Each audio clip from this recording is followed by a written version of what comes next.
Hello, wonderful people. Good evening and welcome. We're still on the political issues in Nigeria, especially at this season. The long awaited campaigns are here. Finally, the campaigns are here. Nigerians have waited for a long time to see this day come, such that they are able to voice openly their support for candidates to be able to bring the long awaited change to the Nigerian system. Thank you once again. My name is Humble. I want to be looking at the series of events that happened today as regards the campaigns. First, I'm going to talk about the Labour Party and its presidential candidate, Peter Obi. They were able to start the campaigns today by visiting the plateau. They were on the mountains in the plateau to canvass for the people's vote. The reception for Peter Obi was heartwarming. And then it's a good start. They were able to start. But I want to talk about some of the issues that has surrounded the personality of the Labour Party, especially with the comments of Ihedioha Emeka, who said that any vote for him will be sabotage, that anybody voting for Peter Obi will be a saboteur.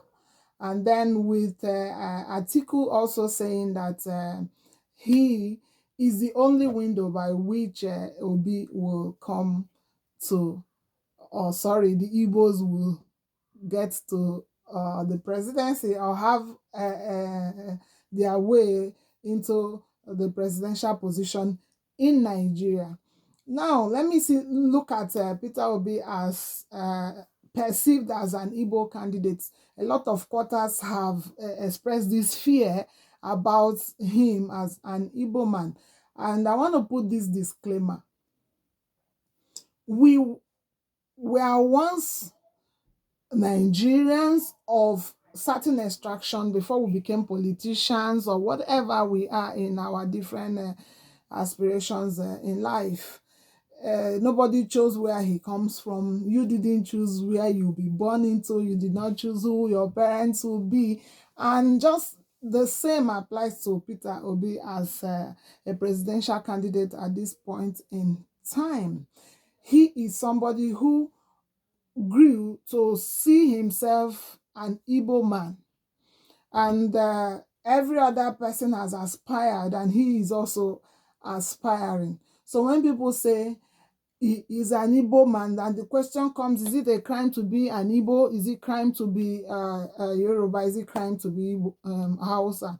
Understandably, we have our affiliations first, which, because of the issues we have had in the country, comes up each time leadership comes up too, each time political opportunities come up.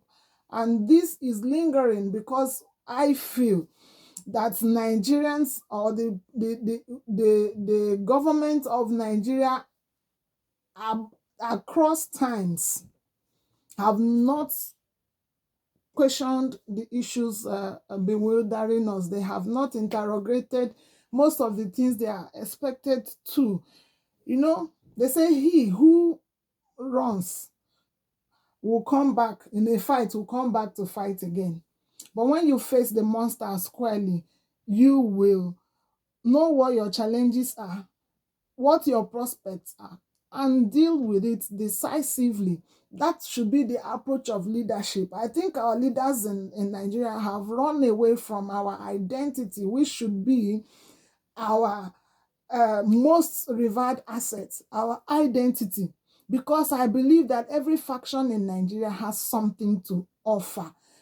God is the one that put us wherever we find ourselves, and he brought us with endowments. He brought us with peculiarities that will make for a greater good. So when somebody runs away from his genealogy, it cannot solve any problem. And when Nigeria particularly runs away from the genealogy of those people in need, it will not solve any problem. So let's get it first that Peter Obi is an Igbo man who want to be in power, an Igbo man who aspired for presidency or to be president. I don't like using that word presidency because it's new to me. What I know is a president. When you say presidency, it gives that feeling of uh, I don't know the word to use right now, but it makes you able to run away from responsibility. It makes the people unable to hold you accountable or to hold a particular person accountable in leadership. It becomes a collective thing, like a mob action where you cannot hold somebody responsible. So Peter Obi is an Igbo man who has or is aspiring to be president of Nigeria and has the right to aspire like every other person in other parts of the country. And why is it that each time issues come up, the identity of the Igbo man is firstly put in the front burner? Let me tell you, the Igbo man is somebody who is always questioning the standard of living for himself. The Igbos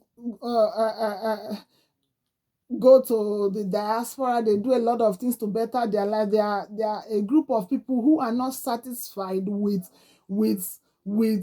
bankruptcy, with backwardness, and with any form of deterrent to maximizing potential as human beings. So each time they question anything that put them down, and it shows in their adventure and their adventurous living. And maybe normally, like the character of species, they introduce the phenomena of competition when it looks like because of scarce resources, everybody is scrambling for the same thing, and there is this seeming desire for undoing. So I think it's the poverty in the country that has increased that a negative aspect of competition, unhealthy competition, that has made other people start seeing the Igbo man as a greedy person or somebody who is too adventurous to be liked. So I am just putting that disclaimer. That is what I feel the Igbo man is like. That is what I feel how I should be assessing the Igbo man, to be able to cut him some slacks and not give him certain coloration. And because of that quest for a good living, they have questioned everything that is a deterrent to good living. When in the times of Ojukwu, they were not properly represented, they raised the alarm and they say, okay, if we're in a union, we are going to leave this union. Truly, if you are a part of a union, you have a stake. And if you are relegated to the background, you should ask questions. And if the Igbo man asks questions, he's called the Igbo, and he's blackmailed because he's not following or just taking everything they want him to take just like that. And for that quest for going away from Nigeria and charting a new course, he has been seen as the enemy of Nigeria. And my happiness is that we have a group of Nigerians who are younger at heart, who are exposed, who are moving away from the bigotry and the hatred that was planted by political leaders in the hearts of their parents to fight each other. This generation is beginning to see that the Igbo man is not my enemy, the Hausa man is not my enemy, the Fulani man is not my enemy, the Yoruba man is not my enemy, the Efik man and all the groups we have in Nigeria are not the enemies. The enemies of the country are the criminal elements among these factions that also try to paint a very negative color on the same cultures in Nigeria. And because they use their different cultures as shield for their criminality, they create enmity for others. So I want to say that we now have a generation that is beginning to think differently and feel differently about the things that has been sowed in our heart, the seeds of discord have been sowed in our hearts by people who use them as tools to enter office. And have you noticed one thing, that it is always during political seasons that these things come up? Have you noticed when one big head in Nigeria is looking for position, he exploits all these avenues to get followership and get people fight for him. But we are a generation of Nigerians who are saying no. If we see a Yoruba man who is speaking to the conscience of people and is willing and able to act on his belief, we will follow him. And same applies to every other region. And because of, like I said, our government has not been bold enough to interrogate our differences and make it a tool for survival, and make it a tool for prosperity. We are having problems. We are having problems because our government has refused to do the needful. And that is also why the issue of religion is also becoming a problem.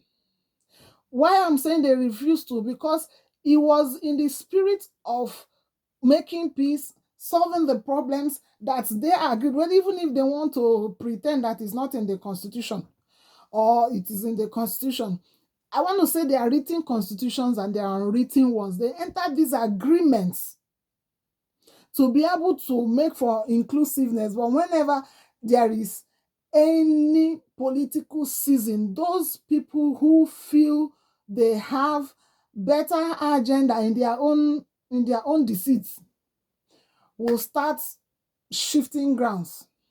Like the issue of you do, I do, you do, I do. There is no region in this country that cannot provide a competent leadership for Nigeria. Nigeria is great. I will always say it any day. Every faction in this country has somebody who can lead Nigeria. And we can't all be on the table at the same time. And if we say at this time, this region you are going to lead, when you finish, it will be the turn of the other region. If they want, let them pretend. It's insincerity on the part of the government that has kept our country the way it is. When they are so insincere and not bold enough to face the challenges of this country, that's why the gaps are widening. So if we have agreements and say the North will do this time, after them it will be the South, after them it will be okay. Why is it that each time they bring another clause and another thing and another thing to just jeopardize those agreements? So this is why we're having these problems. Apart from the issue of the region, like the Afenifere are putting their legs on the ground and saying that in the agreement of a Nigeria, it is the turn of the Southeast to provide the president. That is one aspect of it. Apart from that, Peter Obi is qualified. He's an Igbo man who is qualified to lead as president of Nigeria. So be that as it may, that's a disclaimer on the person of Peter Obi. Yes, I was saying that because of the quest of the Igbo man for a better life, he will always question things that are not working well. And that is why Ojukwu questioned the Nigerian state over the stay of the Igbo man in the union. And that tussle led to a war in Nigeria that even after declaring no winner, no vanquish, nobody has been bold enough to work on those things that divided us. And since that time, there has been a cold war between the Nigerian state and any person coming from the Igbo extraction. And they don't want to give them power because they feel that they will utilize that as a means to achieve whatever they want. But I feel that instead of running away from those our challenges, we should start looking into them. The same reason formed the issue of this setup that Goodluck Ebele Jonathan did, the national conference also, where they were talking about restructuring, and all the recommendations of that national conference Nobody implemented. And for once, Nigerians are beginning to see people who say, I am ready to attack the issues that divide us. And it happened to still be the part of the country that they feel is making trouble, that is providing a competent leadership to tackle those problems and foster the unity that we have been fighting for since I was a baby.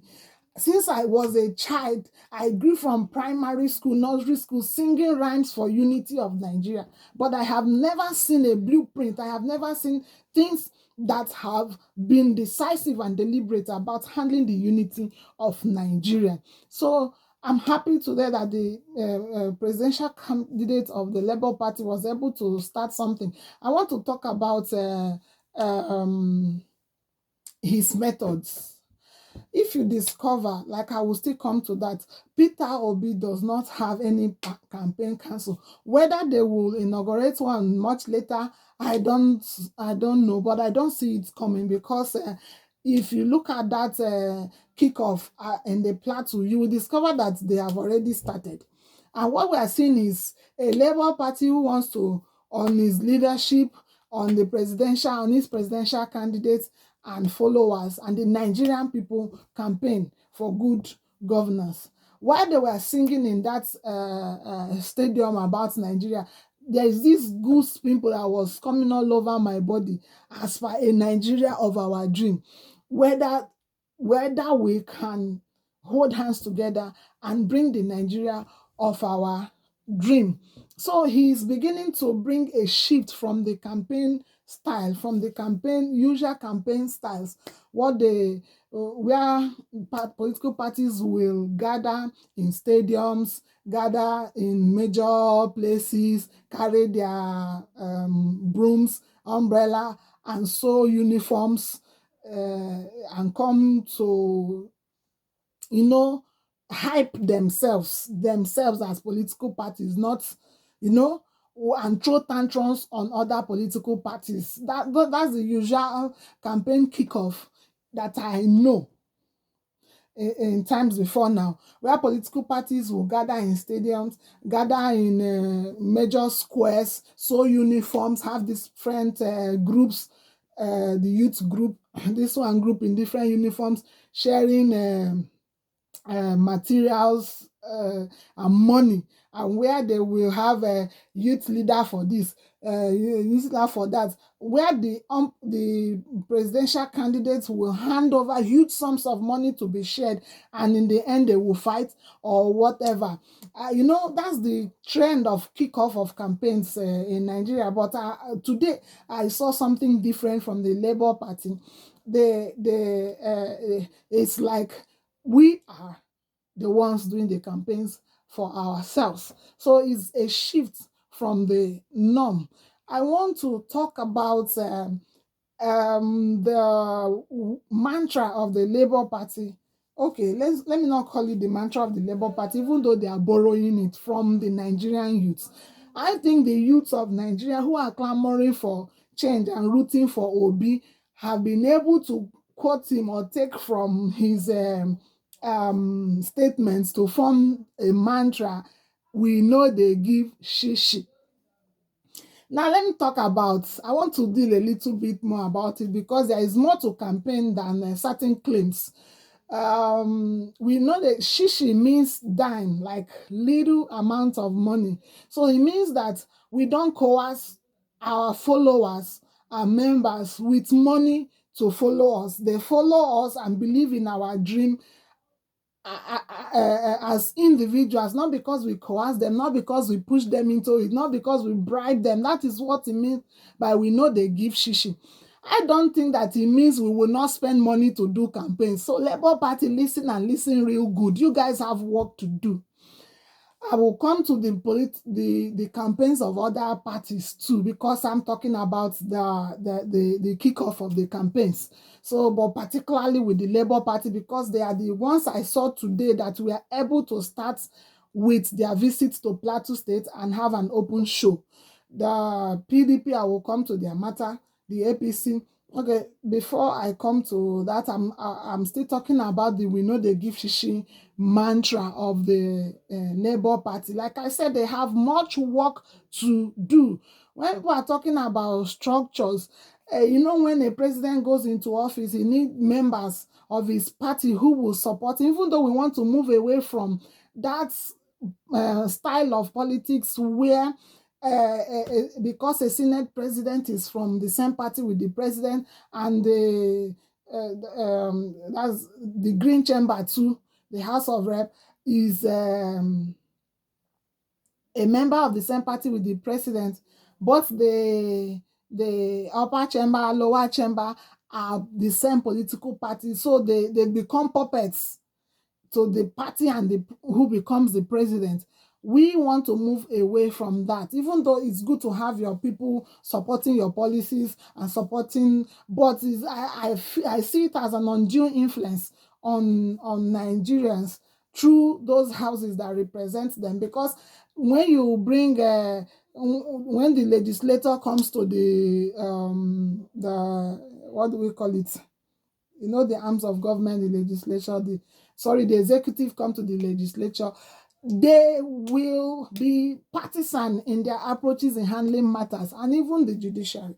So I would I want to still see how the Labour Party does it. So when they talk about story, it will be good to have your people there, but I don't really know whether it matters. I think the body language of the president is what matters most, because when the head is good, the whole body will follow, whether they are PDP or whatever, even though there are people that will kick against it. But when they see that you are working, or your style is working, everybody is going to align and follow. So the head is good. So you have work to do to feed people in other positions. Why people feel is important is because when you don't have your people, they sponsor things for your impeachment and all that. But I want to believe that the Labour Party will be going to the grassroots to do the homework. For me, it's not really because I want them to have people who will heap behind their presidential candidate when he enters power to support every rubbish he does, but for the fact that they need this grassroots mobilization to win this election. Because there are places in Kano, in Kaduna, in Katsina, Nasarawa, even Abia, even Imo, even other places that have not, maybe they might even, that have not had. In places they have had, they might not even have really where we know, but they really don't know what to do and how to go about it. So the "we know they give shishi" mantra doesn't mean you will not spend money. Mobilize people who have brought and volunteered themselves, even as party members, to work with you to be effective. Look at what happened in Kwara. There's this guy that sold aprons for market women and all that in their million march for in support of Obi. That guy was almost mobbed by market women because everybody wants to collect. The same thing is going to happen with other politicians who will bring money. They will all rush there for the money and the materials they are bringing, but we need people to tell them that beyond collecting these things, you need to have some control over your conscience as to what you want for a Nigeria of your dream. So that is that for the Labour Party. Don't mind people who are saying we know they give shisha and following you about to know whether you deployed money or not. The work don't start.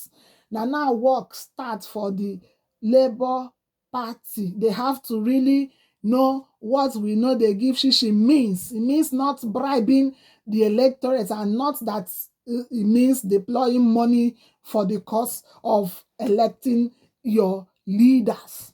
Now, coming to the PDP campaigns, they were able to gather in Abuja in the ICC International Conference Center.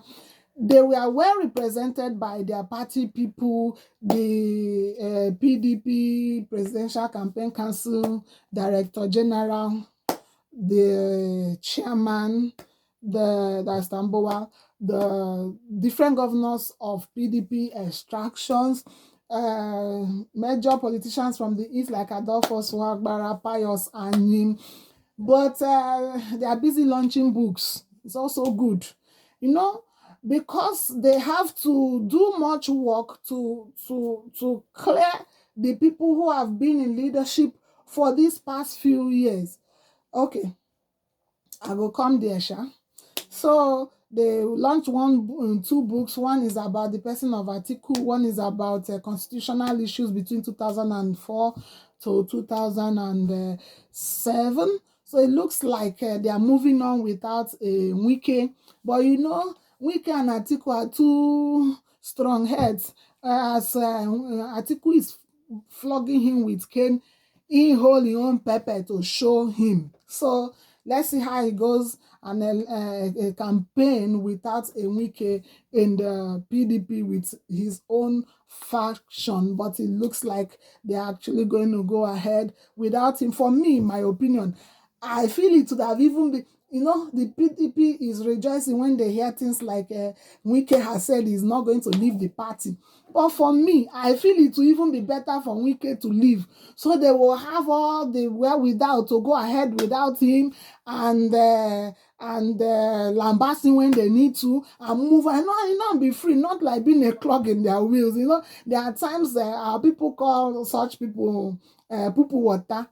They say you know if you drink them, you know if you use and wash hand, you know if you use and wash cloth. Even when you throw one, you go close your part, as in you pour it on your way, it will still be smelling you. That's what Wike is like in that place now. So I feel for the PDP is even better if Wike escapes from the party. But Wike is not willing to leave. He says he's going to fight in the party. So meaning that he's determined to do is like payback time, because it's like they did the same to his principal in 2015 and it's time for him to show them pepper. You know, when something where they bite you there inside your cloth is even worse when you are seeing it. So for me, the PDP should not be rejoicing, feeling that they are moving on in the campaigns without a Wike, even when he's still in the party. So that is that for that. And for Atiku saying that he's the only vehicle by which the Igbos can access presidency in Nigeria, I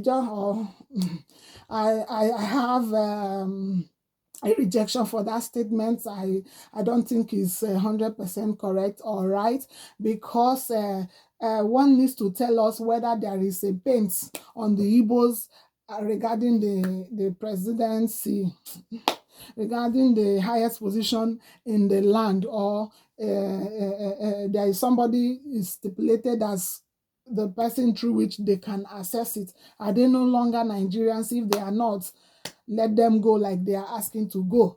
Then I just hope to see better things in the PDP, but I don't know why I'm being a little bit pessimistic about the PDP. And then for the APC, they are still having a little issue here and there with rumors of their major person, Tinubu, moving out of the country in the wake of the campaigns. They've not been able to kickstart despite their 400 and something man committee for the campaigns, or council for the campaigns. Because there are rumors that he too is having problems with the choices of the president concerning the person of Chief Okadibo's wife, who is a personal friend to Buhari, you know, and for him, you know, for Tinubu is about who will help him win elections. He doesn't care by anyhow. He wants to be in, he wants to achieve a miloko. You know the meaning of a miloko? Na me he remain. Emi local. Na me he remain. Meaning that there is an agreement. You know, Nigerians have even been nice to call it is my turn. But it means a little more. If you want to really get the interpretation, you know, say grammar sometimes downplays the seriousness of the things we say in our languages. Emi local means na me e remain, meaning that in the agreement, other people don't collect. Na me remain to collect. So, and I must collect. So, everything is about what will help them achieve the local. And then he doesn't care whose ox is God. He just go because I learned that even when he asked the president to make some inputs in their presidential council list, after the input too, he went ahead to remove the inputs. So they are still having issues with some governors and all that. So officially, they did not start their campaigns, but we are hoping that in the coming days they will start. Now, there is also something that stood out for me on the APC concerning their presidential card and the campaigns. The major thing we saw is the introduction of the free card in Lagos State, which they said is to act as palliative for transport for Lagosians. Lagos is more than certain countries. Lagos is between 20 and 25 million people, which is not which is more than the number of certain places that are called countries. Now, if a presidential candidate wants to hand down such a card, I think his aim is to reach that population. The question is, how is he able to sustain that? How is the card funded, from where? And what's the duration? The question also is, have the people been given free transportation card or subsidized augmented transportation cards before now? And if no, why now? And even at that, how long will it last? Is it going to be between this campaign season, or moving forward is going to be? And if it's going to be, how will it be sustained? As far as we know, the presidential candidate of the APC is an ex-governor. And what I know is when they leave office, they collect pensions, or, all the entitlements that should accrue to an ex-governor. And the question is this the same money that is using to foot the bills for this population? And then in the coming days, I will not be surprised, because I've seen in some quarters that things have been printed. I've seen bags of rice printed in his name. I've seen a corpse. I've seen things that I hope that in the campaign season, these things will be coming out. But the question is for the electorate. This is the old order where when campaigns come, you are giving things, you are coerced into voting the person. The question is, will you have the moral right to ask that aspirant questions, or to hold them accountable when they enter office and you are not satisfied with their dealings? You have no moral justification. If you collect anything from politicians to vote them, you have no moral justification to question them in office. You have been paid, they have paid you. That is why when they give you things and enter office, they lock up. You can't have access to them again. It's only this political season that you have access to your leaders. That's when they become humble. That's when they can come close to you. That is why we are asking for issue-based campaigns as they are coming close to you, whether it's Labour Party, PDP, APC. Ask them questions. Ask them how they intend to sustain the things they are giving you. Is it just for the elections? Is it going to continue? Is it funded by the people's money? Is the money coming from their personal pockets? That is that for the kickoff of the campaigns. And then for other parties, we are very particular about APC, PDP, because these are the three major parties that have shown that they are willing to pursue their dream of becoming of coming into leadership in this season of elections. The other parties have been dilly-dallying or not been strongly visible enough. And for me, my advice would be, I know there are competent and good aspirants in other smaller parties. My advice to them is, if they mean well for this country, they should align behind a candidate, equally good candidate that has better chances, because if they don't, it will amount to wasting their votes, because there is no need fragmenting our votes when we mean the same thing. If you mean well for Nigeria, fragmenting our votes and it's not going to give us the needed results. So That is that. And then I want to bring to your notice too that in the wake of these campaigns, the Nigerian Broadcasting Corporation, the NBC, or National Broadcasting Corporation, whichever way you want to put it, has come out to warn media houses about their conduct in these campaigns. It says any media house that will not follow the rules of engagement will be shut down. Now, I want to say it's a two-way thing. It's a two-way thing. We have seen the media houses and their presenters, they have roles to play.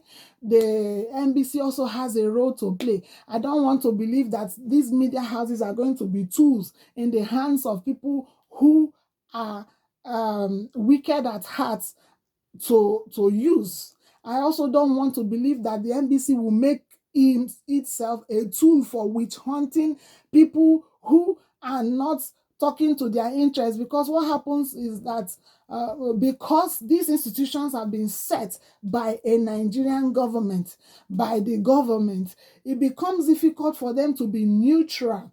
Difficult for them to be neutral. You see that most times, they say he who pays the piper dictates the tunes.